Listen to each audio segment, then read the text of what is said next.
Class 12 के students के लिए आज एप्लीकेशन ऑफ डेरिवेटिव्स लेके आए हैं और उसके कुछ क्वेश्चनों को लेके आए हैं। आज से एक नया सेशन, एक कुछ नए वीडियो जो क्लास 12 के मैथ्स को बताएंगे। तो सबसे पहले मैं संजीव कुमार जौहरी, आपका मैथ्स माइंड जौहरी सर में स्वागत करता हूं। और आज क्लास 12 के पहले वीडियो जो इसका रेट ऑफ चेंज है, जो एप्लीकेशन ऑफ डेरिवेटिव्स लिया गया है, उसको बोर्ड पे पढ़ते हैं। तो चलते हैं बोर्ड पे। रेट ऑफ चेंज,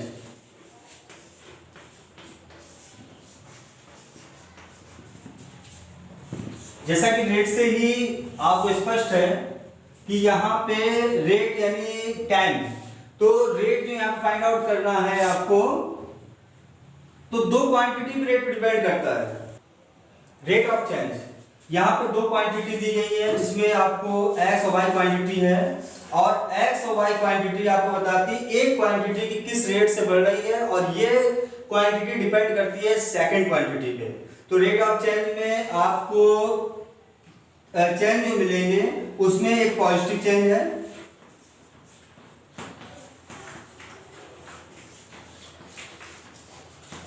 सेकंड है negative change,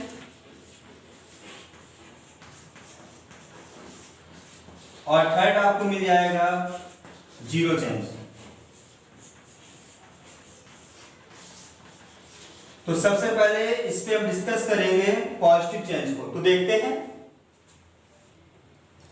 positive rate of change.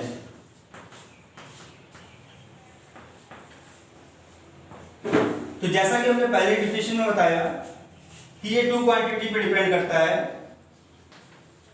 तो यहां पे x inversely directly proportional y के होगा। यानी अगर x की वैल्यू इंक्रीज करेगी तो वैल्यू आपकी y की भी इंक्रीज करेगी, और अगर x की वैल्यू कम होती है तो y की वैल्यू भी कम हो जाएगी। तो x इंक्रीजेज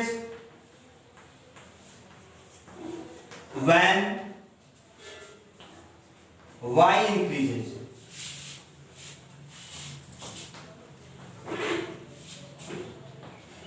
तो इसके ग्राफ की अगर हम बात करते हैं तो ग्राफ आपका इस टाइप का होगा।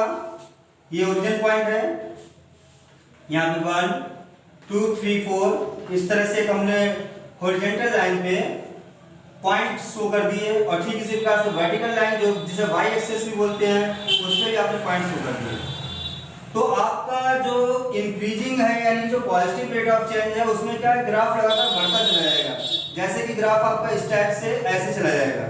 तो ये आपका क्या है, पॉजिटिव ग्राफ है, और पॉजिटिव ग्राफ हमेशा लेफ्ट टू राइट चलता है।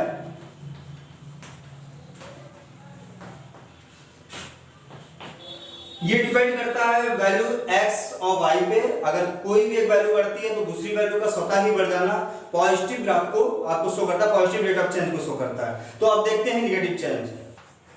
निगेटिव रेट ऑफ चेंज, इसमें भी आपको दो क्वांटिटी मिलेंगी x और y, बट यहाँ पे y क्या है, आपका इनवर्सली प्रोपोर्शनल है या डायरेक्ट इनवर्सली प्रोपोर्शनल हो गया। तो आप इसे लिखेंगे x इनवर्सली प्रोपोर्शनल y। तो है क्या, अगर x की वैल्यू कहीं पे इंक्रीज करती है तो y की वैल्यू अपने आप कम होती चली जाएगी, या y की वैल्यू बढ़ती है तो x की वैल्यू कम होती जाएगी। जब ऐसी कंडीशन आती है तो हम यहाँ पे निगेटिव रेट ऑफ चेंज हो जाता है। इसका ग्राफ आपका बनेगा इस टाइप से, और ये भी आपका लेफ्ट टू राइट चलेगा लेकिन ऊपर से नीचे चलेगा। और साथ ही साथ यहाँ पे ग्राफ में जो भी आपका अगर निगेटिव आता है तो आप माइनस का यूज करेंगे। नेक्स्ट देखते हैं zero rate of change. Zero rate of change, जब जीरो रेट ऑफ चेंज में ये होता है कि y की वैल्यू पे कोई भी इफेक्ट नहीं पड़ता है जब x की वैल्यू अगर इंक्रीज या डिक्रीज हो जाए। और क्या हाल है भैया? मींस आपका वर्टिकल ग्राफ, कुछ आपका जो वर्टिकल ग्राफ है, वर्टिकल आपको y पे कोई इफेक्ट नहीं पड़ेगा। ऐसी कंडीशन में ग्राफ कुछ ऐसा चला जाएगा। ये ग्राफ क्या है, जीरो ग्राफ है, और ये x के इंक्रीजिंग या डिक्रीजिंग पे किसी प्रकार का कोई भी इफेक्ट नहीं पड़ता है। तो हम हॉरिजॉन्टल लाइन पे 1 2 3 4 इस तरह से शो कर दे रहे हैं और वर्टिकल लाइन पे 1 2 3 4 इस टाइप से। अब देखते हैं पॉजिटिव और नेगेटिव स्लोप और साथ ही साथ zero slope. Positive and negative slope.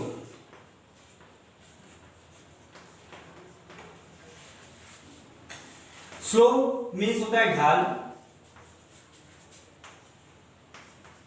और ढाल मीन्स होता है झुकाव, यानी कि आपका जैसे कि आप रोड पे चलते हो और आपको ढाल मिल जाता है like this. There is a graph, horizontal line, this is vertical line होगा 0 सॉरी 1 2 3 4 5 6 1 2 3 4 5 6। अब आपको यहाँ पे जो ग्राफ हम दिखा रहे हैं वो आपका कुछ इस टाइप से दिखा दिया।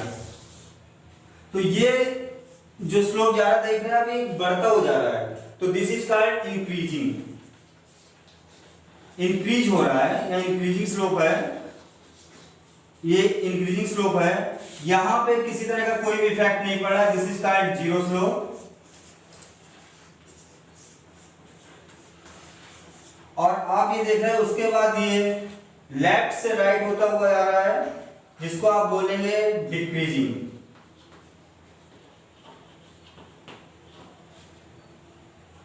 डिक्रीजिंग। तो आप खास बात है कि इंक्रीजिंग में ग्राफ क्या है कि इंक्रीज होता जा रहा है, बढ़ता जा रहा है और इस पॉइंट पे ओ पॉइंट पे आके यहाँ पे ग्राफ जो है रुक गया, यानी कि आपका यहाँ जीरो स्लोप हो गया और फिर ये लेफ्ट से राइट की ओर नीचे आता चला गया जिसको हमने डिक्रीजिंग कहा गया। अब हम देखते हैं रेट ऑफ चेंज, जो मैथ्स का आपका टॉपिक है डिफरेंशिएशन में, और यहाँ पे हम रेट ऑफ चेंज उस टॉपिक पे डिस्कस करते हैं, देखते हैं। तो यहाँ पे rate of change of quantity में हमने मान लिया कि फंक्शन y इक्वल f(x) है और dy इक्वल dx हमने यहाँ पे रेट ऑफ चेंज मान लिया।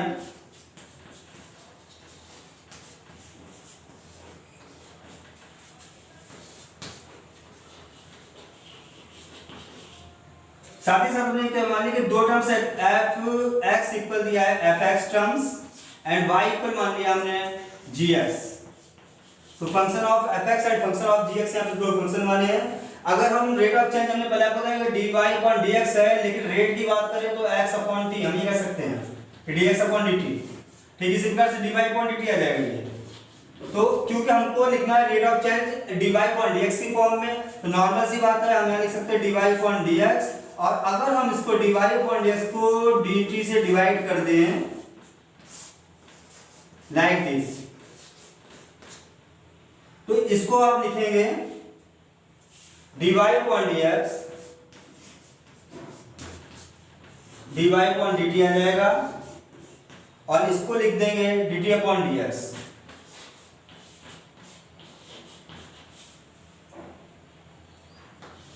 तो ये रेट ऑफ चेंज का फार्मूला हो जाएगा। हमको यहाँ पे मेंसुरेशन से रिलेटेड क्वेश्चन दिए जाएंगे जिसमें आपको स्क्वायर का एरिया, आपको सर्किल का एरिया, या स्क्वायर, सर्किल और क्या कहते हैं आपका रेक्टेंगल है, ट्रायंगल है, तो इन सब के फार्मूले आपको लर्न होने चाहिए। जब आपको इनके फार्मूले लर्न होंगे तो बहुत आसानी से आप इसको रेट ऑफ चेंज को फाइंड आउट कर सकते हैं। साथ ही साथ आप इसमें जो रेट ऑफ चेंज है इसको, हाँ, हम ये कहना चाहते हैं कि f(x) को हम रेट ऑफ चेंज बोलेंगे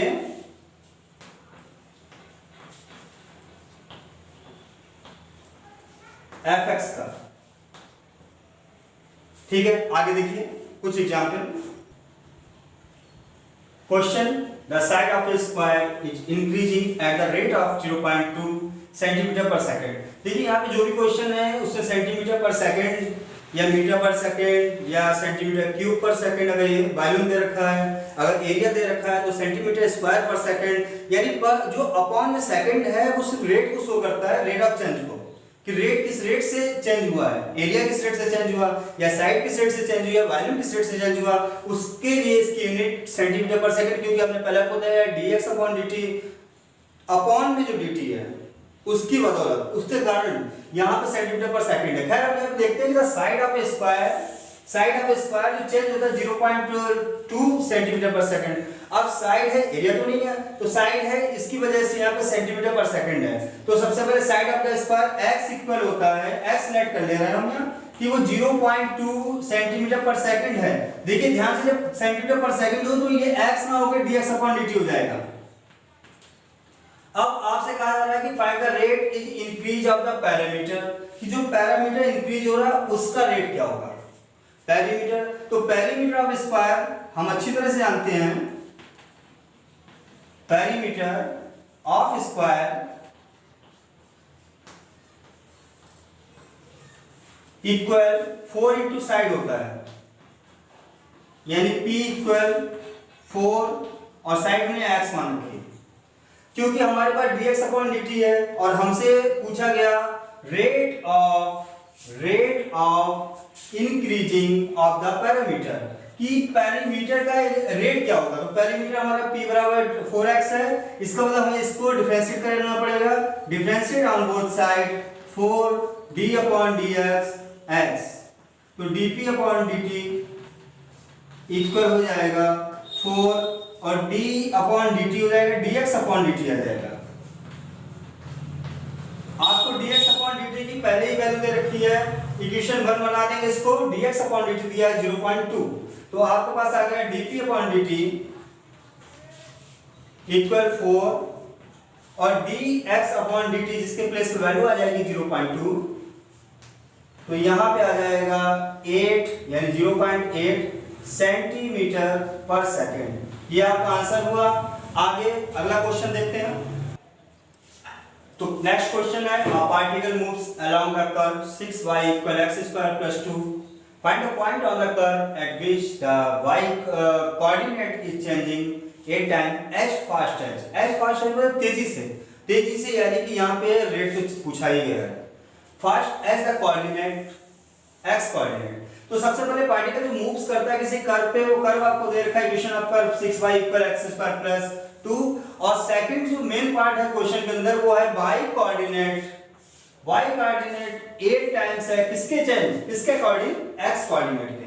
तो हमको यहाँ पे दिया है कि y का कोऑर्डिनेट, y कोऑर्डिनेट जो है वो 8 टाइम है x के कोऑर्डिनेट का, क्योंकि आपसे पहले पूछा गया कि as fast as यानी बहुत तेजी से, तो इसका मतलब है हमें यहाँ पे dt का अपॉन चाहिए dy/dt इक्वल 8 dx/dt। अब इसका यूज कहां पे करेंगे, क्योंकि ये जो पार्टिकल्स है चल किस पर चल रहा है, कर्व पे। तो कर्व कितना है, कर्व 6y = x² + 2। ध्यान से देखिए क्वेश्चन, इक्वेशन 1 जो आपको दे रखी है उसमें अपॉन dt है, यानी ये जो आपको कर्व दिया है इसके रिस्पेक्ट में पहले आपको डिफरेंशिएट करना पड़ेगा।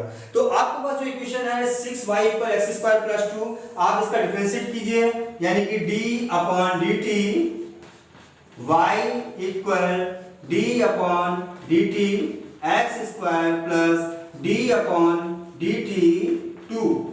तो 6 और आपका ये आ जाएगा dy/dt, 6 dy/dt इक्वल आ जाएगा x² का डिफरेंशिएट होता है 2x 2 - 1, इसको लिखेंगे 2x 2 - 1 और dx/dt, क्योंकि आप t के रिस्पेक्ट कर रहे हैं इसलिए, और प्लस 2 का 0, तो 6 dy/dt इक्वल 2x dx/dt। आगे देखिए, तो पहली इक्वेशन थी dy/dt इक्वल 8 dx/dt और सेकंड इक्वेशन हमारे पास है 6 dy/dt इक्वल 2x dx/dt। हम यहां से dy/dt की वैल्यू इसमें पुट कर दे रहे हैं। देखिए 6 और dy/dt के प्लेस पे लिख दे रहे हैं 8 dx/dt इक्वल 2x dx/dt। तो जैसा कि आपको dx/dt एक सा मिल रहा है, तो आप यहाँ 48 इक्वल हो गया 2x और x इक्वल हो गया 48/2 मींस 24। अब x का कोऑर्डिनेट आपका 24 आ गया, और इससे पहले इक्वेशन दी गई थी y = 8x, y = 8x दिया है, आप x की वैल्यू y = 8x में पुट कर देंगे।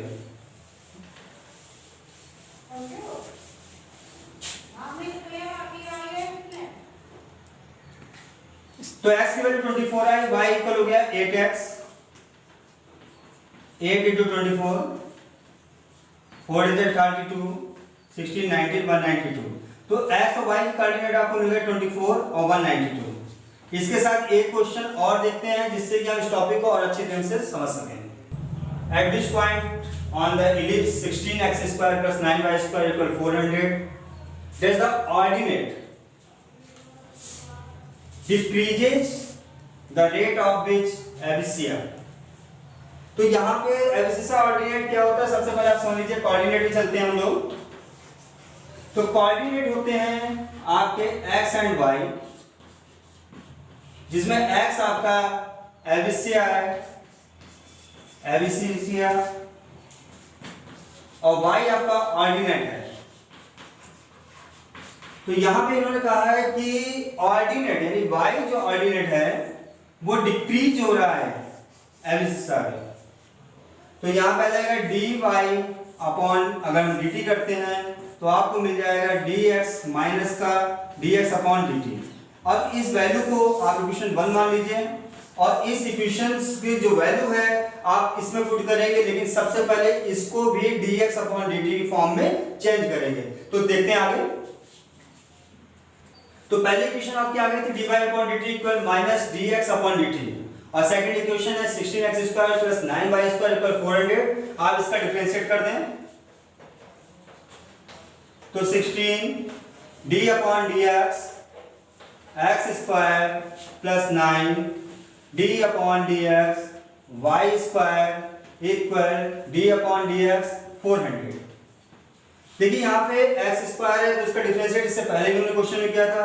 16 इंटू आप कर दीजिए 2x2 माइनस 1 और साथ में dx अपॉन, सॉरी ये t के रिस्पेक्ट करना होगा, आप इसको t कीजिएगा, differentiate with respect to t। तो dx upon dt plus 9 into 2y dy upon dt, और ये 400 का डिफरेंशिएट हो जाएगा 0, क्योंकि इसमें x या y कोई भी वेरिएबल आपको नहीं दिया गया है। तो 16 to 32x dx upon dt plus 18y dy upon dt equal 0। Equation 1 में आपको वैल्यू दे रखी है dy अपॉन dt के प्लेस पे आप लिख देंगे माइनस का dx अपॉन dt, जो आप इक्वेशन 2 में पुट कर देंगे। पुटिंग वैल्यू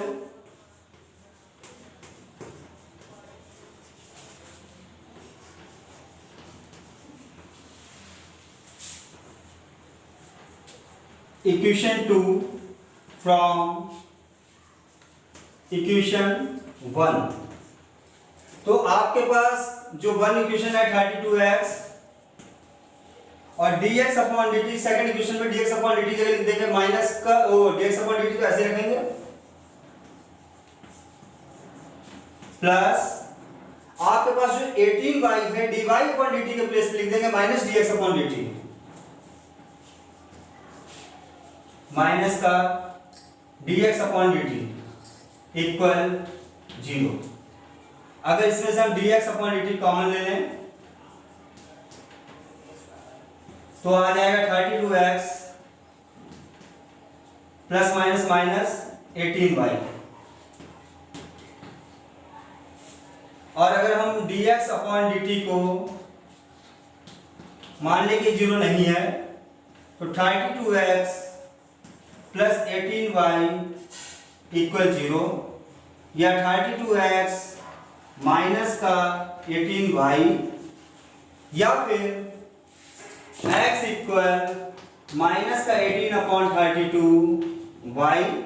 दोनों ही अगर आपको कोई टेबल मिल रही है तो 2 मिल रही है, 2 9 जा 18 और 2 1 जा 2 16, x इक्वल माइनस का 9 अपॉन 16y आ जाएगा।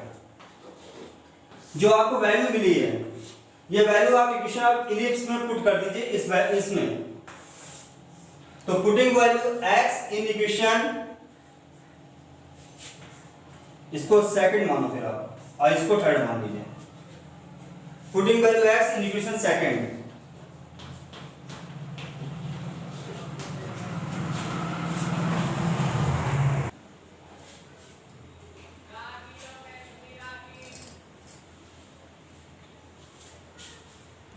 तो इक्वेशन है 16x² प्लस 9y² इक्वल 400।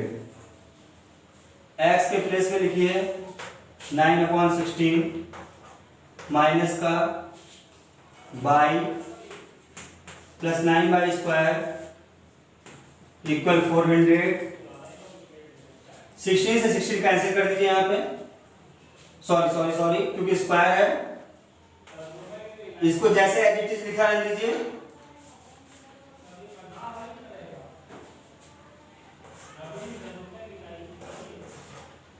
तो 16 81/256 y² प्लस 9y² 400। 16 जा 256, 81/16 y² plus 9y² equal 400 upon 1 कर लीजिए, एलसीएम टेक करेंगे 16 आ जाएगा। 81 y² प्लस 16 9 जा 144 y² equal 400। 81 plus 144 225 y² upon 16 equal 400। आगे देखते हैं 1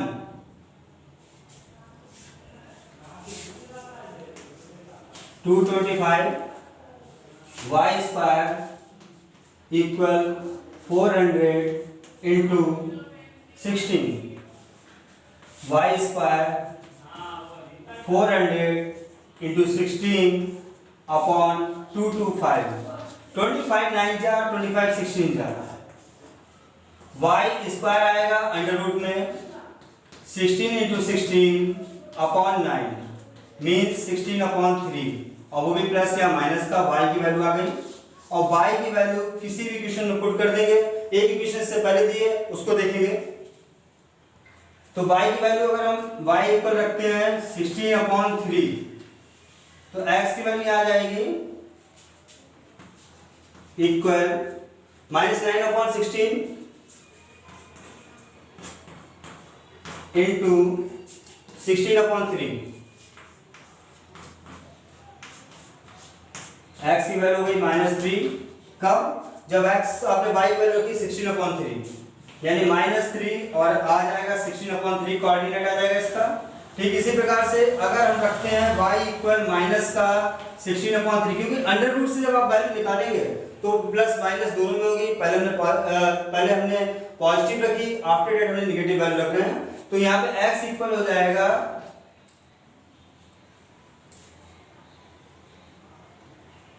x इक्वल हो जाएगा माइनस का 9/16y और y की वैल्यू आपको मिल जाएगी माइनस का 16/3। तो यहाँ पे आपको मिलेगा प्लस का 3 यानी आपका कोऑर्डिनेट प्लस का 3 जब आएगा जब आप माइनस का 16/3 पुट करेंगे तो आपको दो वैल्यू मिल गई यहाँ पे। और आपसे क्वेश्चन में जो है x और y के कोऑर्डिनेट पूछे थे तो पहले कोऑर्डिनेट -3 16/3 है, दूसरे कोऑर्डिनेट 3 -16/9 है। आज का टॉपिक यही पे समाप्त करते हैं और जो भी आपके माइंड में क्वेश्चन है उसको आप कमेंट बॉक्स में लिखिए और या फिर हमारे व्हाट्सएप नंबर से जुड़िए ताकि हम आपको आपकी प्रॉब्लम्स का सलूशन दे सकें। तब तक के लिए गुड बाय, नमस्कार।